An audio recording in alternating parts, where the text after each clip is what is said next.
Ang ginagawa ko ngayon ay tinatawag na bat-bat na o ad-adas sa iba.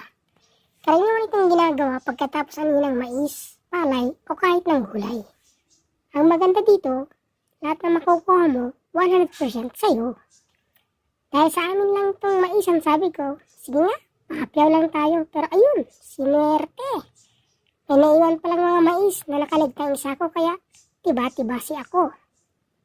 Tinanggal ko pala yung balat para mas madaling maisako. At hindi ko inasahan, halos isang sako ang nakuha ko.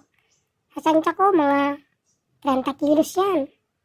At 9 pesos kada kilo, aba, may instant 270 pesos ako. Ang saya lang, no? Minsan, yung simpleng sipag at tiyaga, yun pa ang nagbibigay ng bonus galing kay Lord. Kaya ayan, salamat sa panonood at tandaan, huwag malitin ang mga simpleng gawain dahil minsan, doon nagtatago ang biyaya. Bye!